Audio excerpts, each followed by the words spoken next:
Welcome to CIO Leadership Live. I am Kirat Attar, content strategist at Foundry, and I will be your host for this episode.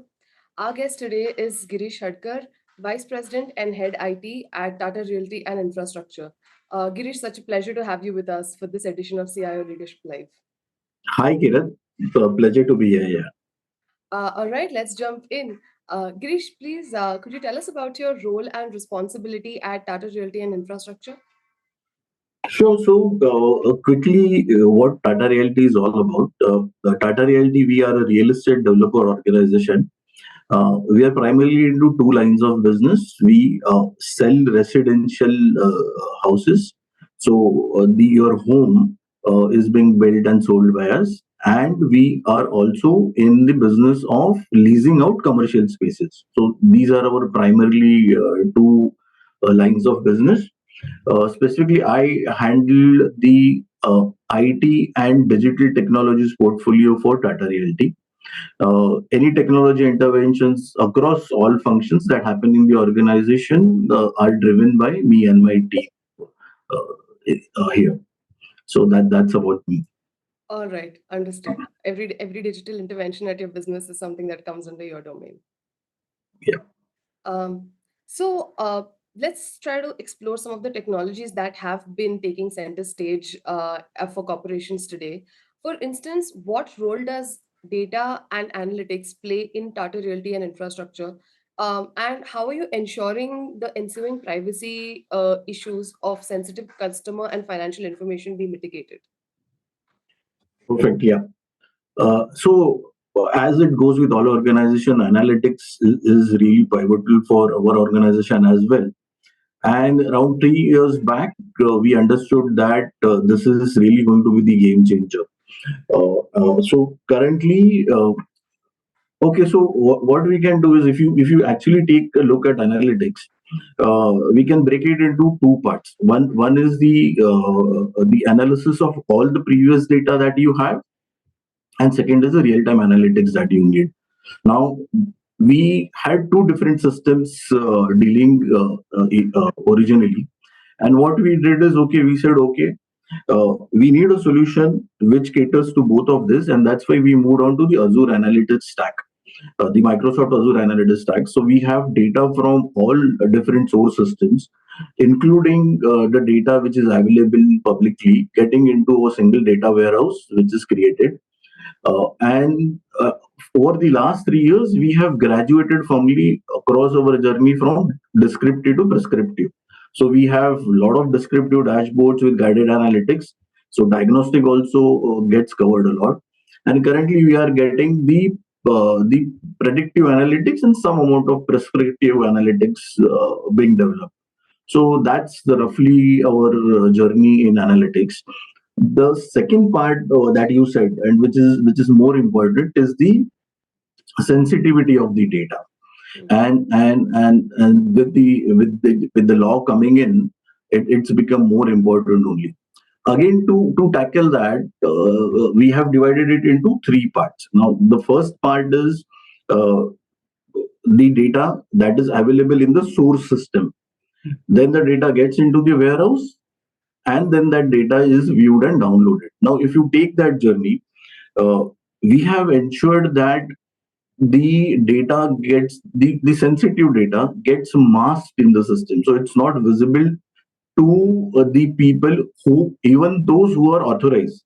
So for example, my CRM person is not able to view the telephone number and the email ID of the customer.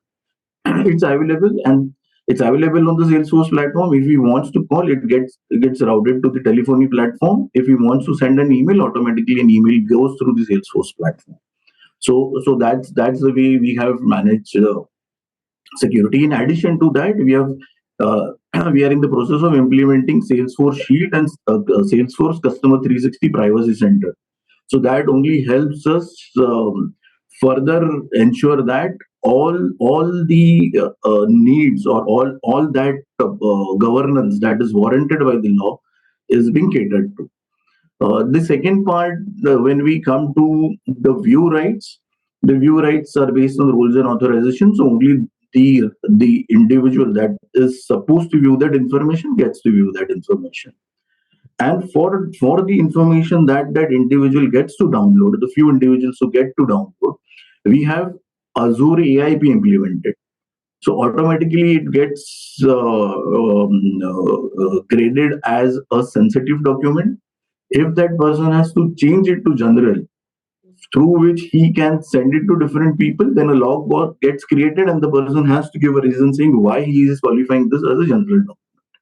So these are the few steps that we have taken to ensure that the organization gets the right people in the organization get the right set of data, which will help them take decisions, but at the same time the security of the data and the privacy of the data is also kept sacrosanct. So that's what we have done. Understood. And that's a very detailed approach also towards sensitive data and protecting it while ensuring that the work that you need to do on it that gets carried out, but you're protecting the privacy of individuals and businesses at all costs. Perfect. Thanks for that. Um, I researched a little and I came across a lot of prop tech solutions that have becoming popular in the real estate or the realty industry. So could you tell us more about how Tata Realty is leveraging prop tech solutions like virtual reality, augmented reality, and blockchain to enhance the property viewing experience? Sure. So I think again the pandemic here has been a boon for us. And pre-pandemic, it was very simple. Unless and until there is a site visit, physical site visit, people will not buy. And not only one single site visit, there would be multiple. The person would come in once, then he'll come with the family, everybody comes, they'll have a look at site, and that's the way it goes. Uh, and then pandemic struck, and everybody, I mean, we had no option. And that's why the organization, in fact, the entire industry, I mean, it's not only our organization, the entire industry graduated to the online sort of operations.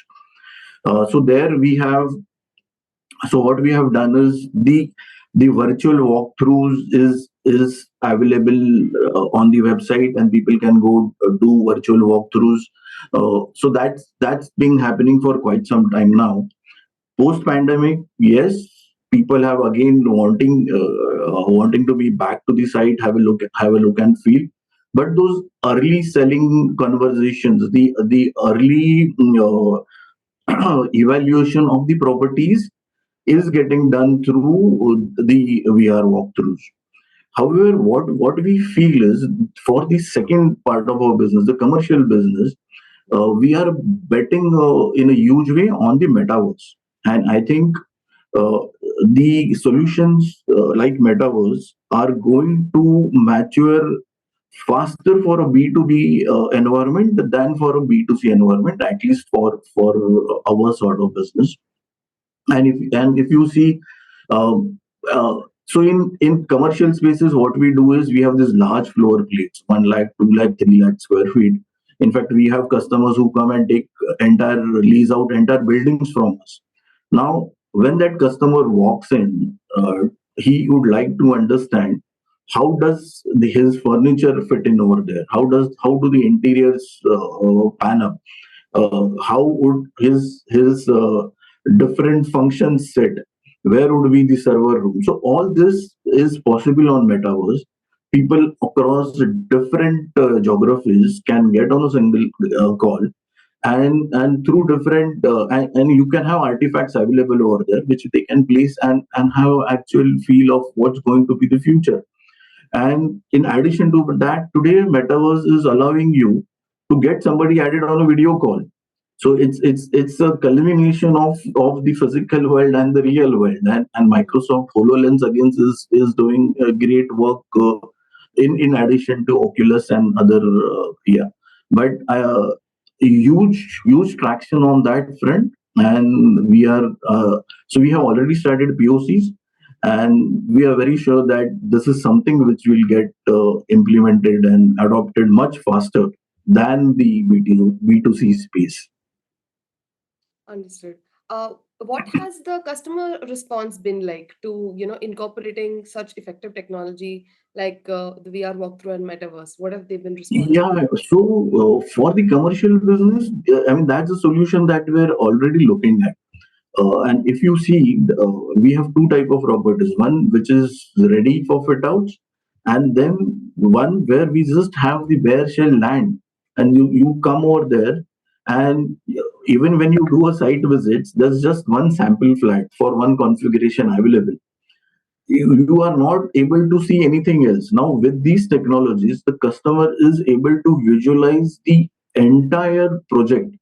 They're able to see where the clubhouse is coming. They're able to see how high these buildings are. They're able to see what it would be looking out of their window.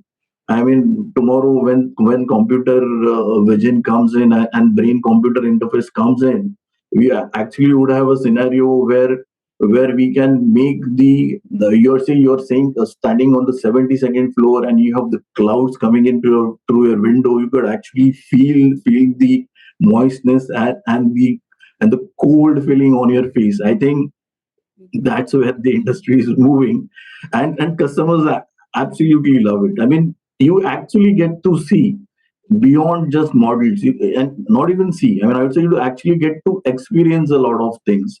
Gamification comes in metaverse, so I think this is a brilliant technology which is going to help our industry in a big way.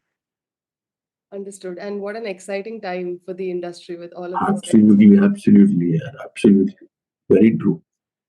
Oh, yeah. Uh, so all of these, I think, point to a significant digital transformation which is taking place in the realty industry. And as a CIO, you play a very pivotal role in driving this digital transformation. So, according to you, what does the future of IT look like in the real estate industry? And do you foresee any possible challenges with all of this increasing digitization and automation? Yeah, like we just said, exciting times to be in the industry, and you know, we just touched on a couple of points. So analytics again is going to be a game changer. There are different models, business models that are getting created. Say, for example, instead of going for an outright purchase, would it make sense to go in for rentals? And if we can give you models to work out that, so augmented analytics is playing a huge role over here. Uh, Customer today, originally, if you see, everything was based on location, location, location. You needed a location which was nearer to most of the things, but now the customer end user preferences are also changing a lot.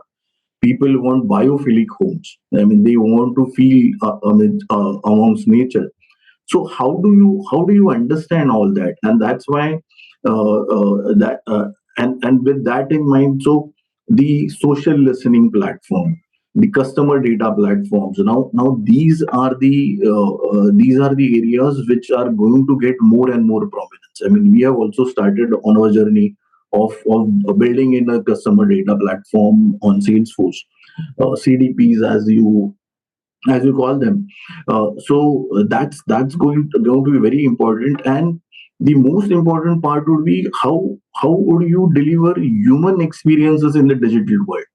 So that's going to be very important. You need to understand the digital necessity of your customer, and accordingly give those experiences, curate those experiences, personalized experiences for your customer. I think that's going to be a huge area, exciting area. uh, on the construction side, the industry is firmly graduating to the 3D way of working. I mean, initially you used to see a lot of 2D drawings. Now we have a lot of 3D. So we are on the Autodesk Construction Cloud. All projects have a 3D model, and the work happens on that model. Everybody collaborates, be it the architects, be the MEP engineers, be it our team, everybody collaborates on a single model, clash detection, everything happens over there. And we are firmly graduating further to a 5D way of working, where the cost element and the time element comes in along with the three design dimensions, and will be able to track the time and the cost along with the dimensions. So the entire progress comes in. What we have also done is we have implemented drone technology in the huge way. So every month we have drone flights that come in. They capture the progress of the site, and the output comes as a 3D model, which gets superimposed on our plan, and we get a plan versus actual. So there are technologies today which are helping us do that. And then finally there are product, I mean, the buildings today have become smart buildings. And you have, in addition to the home automations, the entire BMS systems have become the building management systems have become smart. You have IoT enabled sensors. Sustainability is a huge trend. So we track the energy utilization, thermal energy, electrical energy, CO2 emissions, water. I mean, and it gets reported on our dashboard. So again, that's created in Azure. And then going forward, we are going to drive predictive analytics and fault detection on it. So again, building a digital twin for our asset management function is something that we are doing currently. So and I can go on and on. I mean, I Yes. mean, in the real estate industry, we have not seen a lot of technology adoption till now, Yeah. but over the last 3 years, I mean, phenomenal. I mean, everybody, I mean, and the business and IT team are working completely in sync on these. I mean, they also want the technology to come in. We are also learning a lot. So, brilliant times to be. I mean, we have been saying that a lot. Yeah.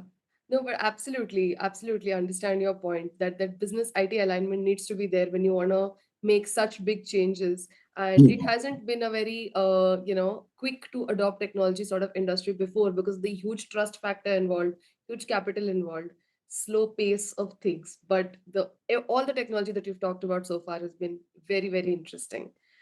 Um, so moving from those technologies to something that all the industries are talking about and that I want to ask about as well. When you think about generative AI or Yeah. ChatGPT, do you think they threaten to cause job losses in the IT part of the realty industry? And what, according to you as a CIO, would be the traits of sought after human talent? And what are you doing to retain that talent?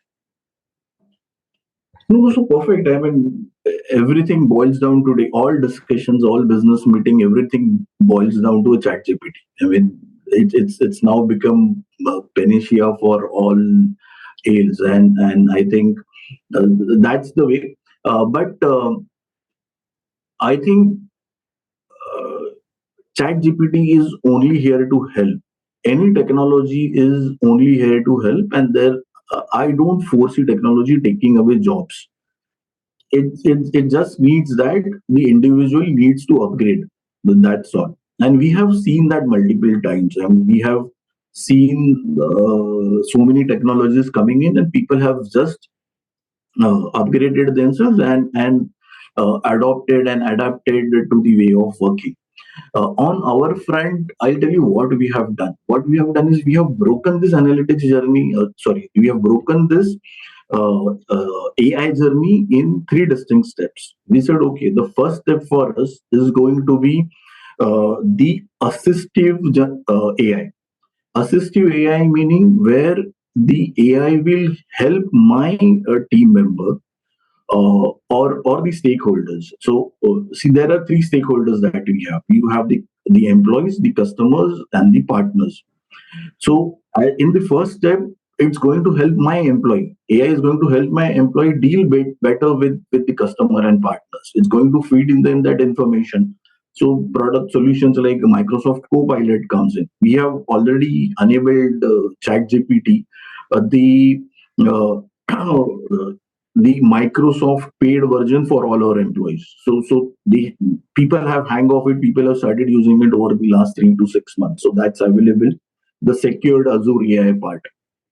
Uh, so that's our first part where we are curating solutions which would help our employees. The next step that we have planned is going to be self-service AI.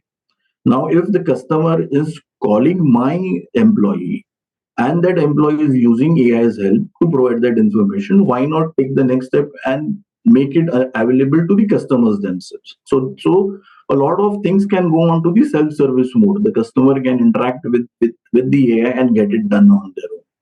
And finally would be the proactive AI, where we know from all the data. So that's where analytics gets linked. Now we know from all the data that this is what is going to be needed by the customer or the partner. Why do we wait for him to ask? Can it not be done proactively? I think with this design in mind, we are curating all our solutions on this front. And if you see, this gives time for my employee also, my associate also to upgrade themselves in that journey. And the entire work is completely done with what Gartner has coined as fusion teams. So it's a tight amalgamation of business and IT, and we are all working on it together. IT is also learning it. The business teams are also learning it, and we are rolling out solutions which are making a difference to the business. So that's take on generative AI. Understood, understood. You're right. I mean, I think the right talent is not just found, but you also cultivate them with the right kind of training that you're Yeah. giving them. Thank you so much. And that actually brings me to the end of this episode of CIO Leadership Live. Girish, I'd really like to thank you for sharing your valuable insights on the state of affairs today in the technology part of the realty industry, all the different technologies that you are incorporating, and how even today with all the technology, the customer experience is centric to your business model. That's really important, and this has been a very enlightening, very educating conversation. Thank you. Pleasure being here. Thanks.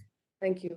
Thank you, everybody, for watching. Until next time, this is Kirat signing off from CIO Leadership Live.